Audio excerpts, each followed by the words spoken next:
Aujourd'hui, je voudrais dire merci, déjà pour débuter.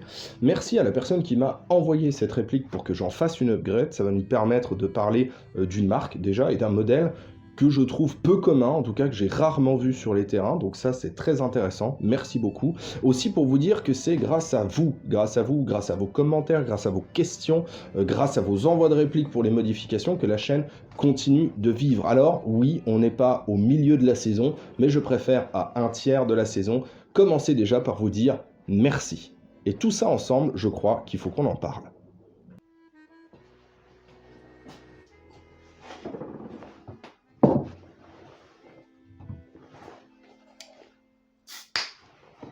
Oh, c'est mieux. Oula.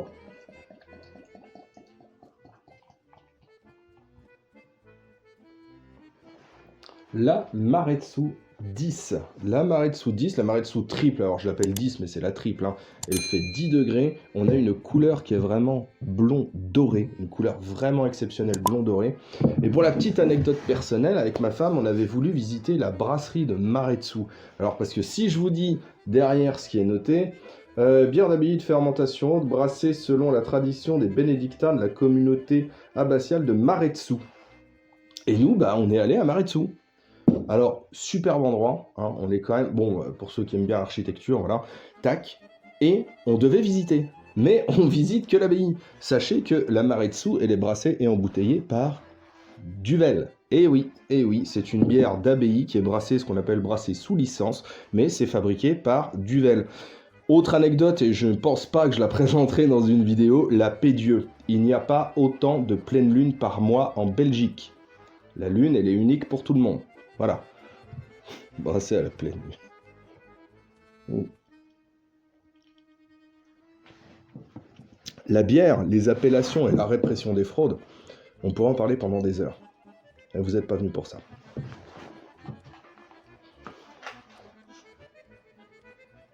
Le TAR 21. Alors, je ne vais pas m'étaler sur l'origine de cette réplique, pour des raisons évidentes de sécurité.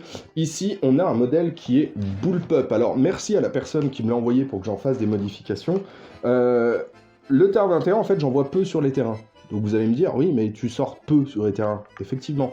Mais quand je sors, je remarque déjà qu'il y a très peu de plateformes Bullpup. J'en ai une encore en dessous pour qu'on puisse faire un tout petit comparatif uniquement sur l'externe et l'ergonomie, parce qu'il y a quelque chose qui me dérange un petit peu avec ce TAR 21. Alors, on a quoi? On a un cache-flamme. Donc là, j'ai modifié le cache-flamme. Au départ, c'est un cache-flamme classique. Ici, j'ai mis un amplificateur sonore. Voilà, je trouve que ça lui donne une tête un petit peu plus futuriste. Pour être tout à fait honnête, ça traînait chez moi, donc je me suis dit, tiens, autant l'accrocher sur quelque chose. On a une mire, voilà, qui est horrible. Horrible. Moi, ça fait partie, je crois, avec Scar. Avec Scar. Où là, vraiment, j'ai du mal. J'adore les mires mécaniques. FAMAS aussi. Tout ce qui est à Huton, à part le SVU. Le SVU, alors on va me dire, oui, c'est russe, donc t'aimes bien. Non, le SVU, il y avait quelque chose qui était fait. Le Huton était assez large et on voyait vraiment ce qui se passait. Ici, là, faut chercher. Alors, quand c'est sur du blanc, oui. Quand c'est quelque chose de sombre, c'est carrément impossible. Donc c'est une plateforme Bullpup qui permet d'avoir un encombrement assez réduit, pourtant avoir un canon qui est quand même assez long. Là, j'ai mis un boîtier PEC, voilà, qui permet d'avoir un petit peu de lumière, un petit peu d'infrarouge. On reparlera de l'infrarouge peut-être dans la prochaine vidéo. Peut-être un tout petit peu. Ce sera vraiment saupoudré comme ça. Donc, un rail Picatinny qui est sur ce côté, et rien de ce côté. On a le levier d'armement qui est factice, et on a une prise en main qui, pour moi, est un petit peu dérangeante. Alors, je vais pencher ça, tac. Alors, elle se règle, celle-ci, en dérive. Pour moi, c'est quelque chose qui est assez dérangeant parce que moi qui aime bien être assez compact, ici, c'est trop long. La crosse, pour moi, est trop longue. Pour ma morphologie, c'est un peu long. Il faudrait peut-être retirer la largeur du talon de crosse, qui est plutôt confortable. Il est en plastique dur, mais bon, c'est pas quelque chose, hein, on n'a pas de recul avec. Et là, en fait, je sens que mon bras ici, il est légèrement en extension vers l'avant, et j'ai tout le poids de mon avant-bras, en fait, qui doit supporter cette réplique qui est, à l'origine, très légère. Elle est vraiment très légère. Ça se bascule vite, mais un petit peu comme... alors, c'est pas le même mouvement, mais un petit peu comme la Thompson. La Thompson, pareil, j'avais eu un souci avec la crosse. Et là, c'est une réplique qui, pourtant légère, me fatiguerait en jeu parce que je porte tout le poids de mon avant-bras, en fait. Alors que si j'étais plus contraint, bah là, c'est un truc qui est plus vertical et on va dire que c'est plus mon épaule. Alors que là, c'est vraiment tout ici. Je sens que ça tire déjà. Alors, je vais le comparer uniquement en externe, parce que celle-ci, c'est une réplique d'assaut qui est assez âgée. Hein. Ça a été un sauvetage, et ça a été... on va reprendre 2-3 petites notions de SOS, ma réplique a besoin d'aide. Ça a été un petit sauvetage, quelques pièces un petit peu manquantes par-ci par-là, et ainsi de suite, qu'on a retrouvées. Je suis content de les avoir retrouvées. Quelques petites choses. Je vais le comparer avec un autre bullpup, qui est le MDRX. Le MDRX, si on compare... Bien fait de faire de la place, moi. Si on compare les poignées et les crosses, voilà, vous voyez que le MDRX qui est derrière, la poignée est bien plus en arrière, et en fait, c'est tout le talon de crosse. Ici, au niveau taille de crosse, le talon de crosse qui me gêne ici, là, je ne l'ai pas. Et là, j'ai quelque chose, vraiment, juste pour l'utilisation, quelque chose qui est beaucoup plus confortable, qui se lève déjà beaucoup plus vite. Alors, vous l'aurez peut-être remarqué ici, merci Airsoft, c'est le moment des merci. Hein. Merci Airsoft Entrepôt pour nous avoir donné ce petit red dot. Alors, j'en parlerai pas ici parce que du coup, je ferai une vidéo probablement dessus. Ça se bascule bien, donc ça, bon, c'est le MDRX. On reviendra dessus aussi. Et là, on va s'intéresser au TAR 21. Alors, TAR 21, donc c'est une plateforme qui fait du 5,56 hein, ici, qui accepte beaucoup de chargeurs. Beaucoup de chargeurs différents, ça c'est un bon point fort. Et je pensais que ce serait une réplique très simple. Pour être tout à fait honnête avec vous, je pensais que c'était une réplique très simple et je n'ai pas pu, mea culpa, je n'ai pas pu faire précisément ce que je voulais avec. Pourquoi? Et on va le voir ensemble, c'est à cause de la gearbox. De la gearbox et du block up. Alors ça fait partie des répliques que j'appelle les répliques one-shot. J'en ferai peut-être une liste un jour, les répliques one-shot. Les répliques one-shot, en fait, c'est des répliques qu'il faut upgrade d'un seul coup et ne plus jamais y revenir. Parce que c'est tellement pénible d'accéder à quelque chose dedans, malgré le fait que, ici, on va avoir un système QD à l'arrière. Je vais commencer rapidement le démontage. On a un système QD à l'arrière. Hop. Ici, vous allez le voir. Hop, là, voilà, on a un système QD. Alors, qu'est-ce qui a été fait dessus? Il y a eu plusieurs choses.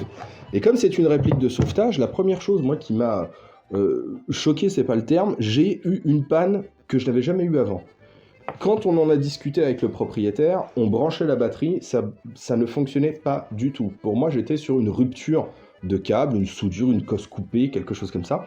Et il s'avère qu'absolument pas. Absolument pas. C'est le moteur qui était HS.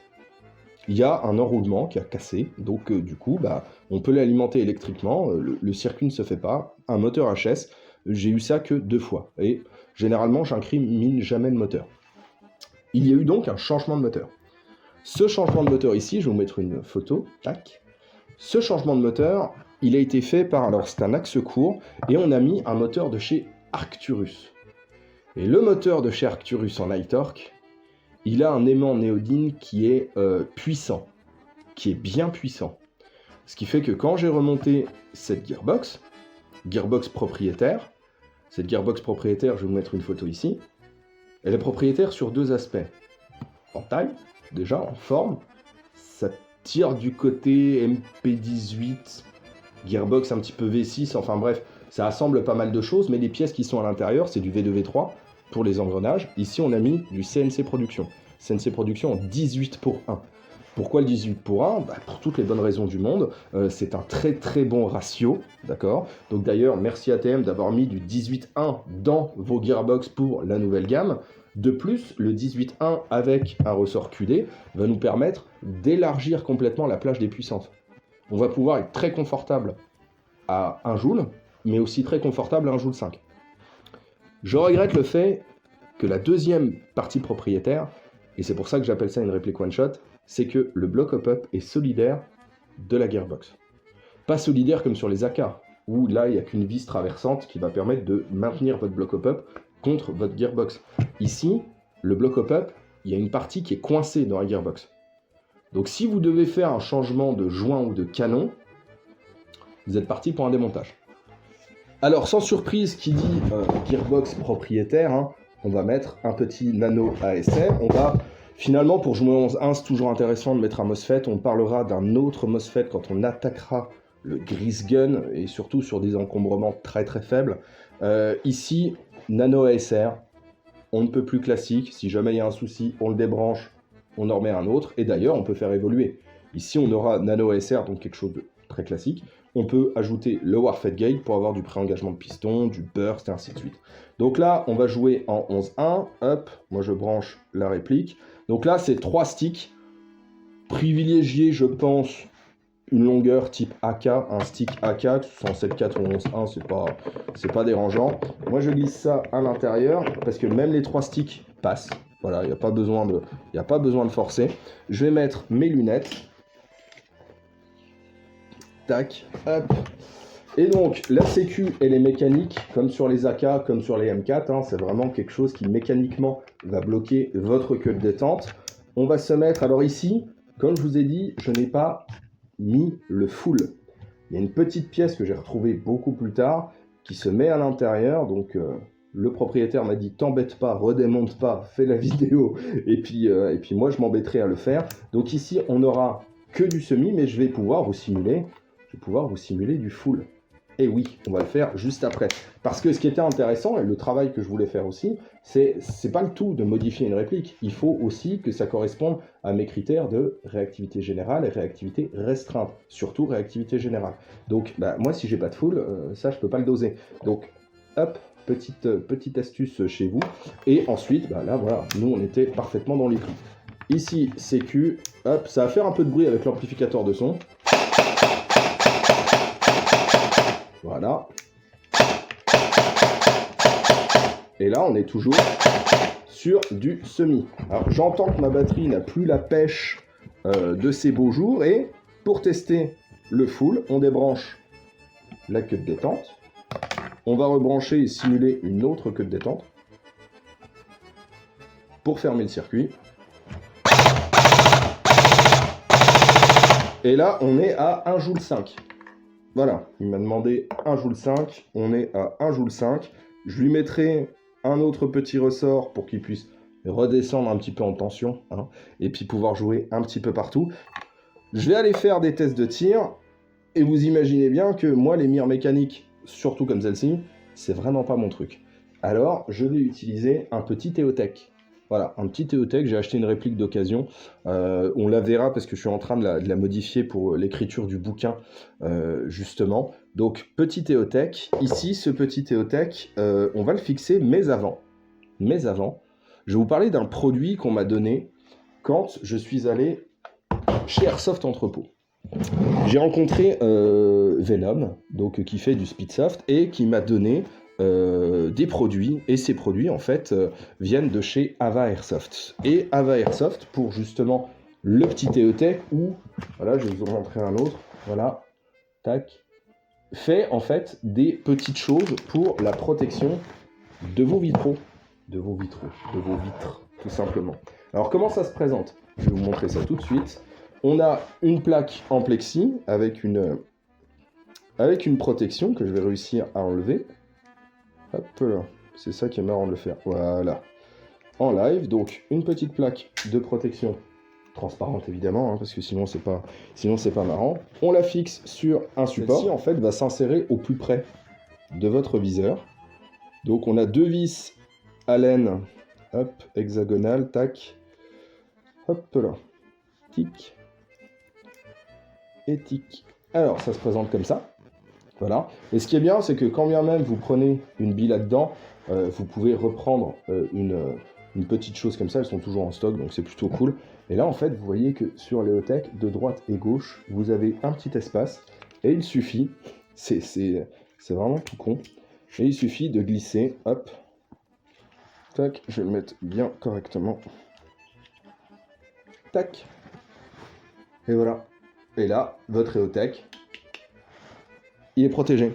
Donc ça, c'est plutôt cool, parce que c'est vraiment pas visible, hein. C'est très peu visible quand vous regardez comme ça, plutôt que d'avoir une vitre qui est plus loin. Alors, cet EOTech, moi, je vais le fixer un peu loin, parce que sinon, je peux pas l'allumer à cause de la mire qui est ici. Hop, tac. Alors malheureusement, comme vous n'avez pas pu le voir, je peux pas faire mon test de tir parce qu'il y a le centre aéré qui est là et je n'aurai pas le temps de filmer tout ça. On est mercredi, il faut que je fasse le montage et que ça sorte. Donc je suis désolé, vous n'aurez pas les performances de ce TAR 21. Alors de ce que j'ai testé chez moi, 40-45 mètres, on est correct. Je regrette de n'avoir pas pu mettre un S-Hub dessus pour lever une bille plus lourde. Ce que je peux ajouter, c'est qu'en description de la vidéo, vous allez avoir un code promo pour tout ce qui est de chez Ava Airsoft. Regardez bien les descriptions parce qu'à partir de maintenant, je mets en place une adresse mail. J'ai acheté, je vous l'ai dit, le nom de domaine chefpampan.com. Donc maintenant, il y a une page, il y a un lien qui s'appelle contact@chefpampan.com. Et donc cette adresse de contact va nous permettre de pouvoir échanger notamment au niveau du livre.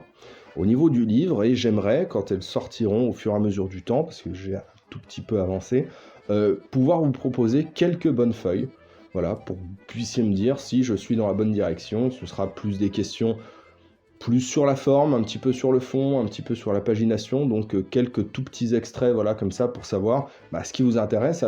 La description, c'est les endroits où vous allez pouvoir retrouver, comme je vous ai dit, les codes promo, comme je vous ai dit, le contact. Et là-dessus, je vais tenter de tourner une deuxième vidéo et on verra bien ce que ça donne. Il faut faire du contenu et il faut faire du stock. À la prochaine.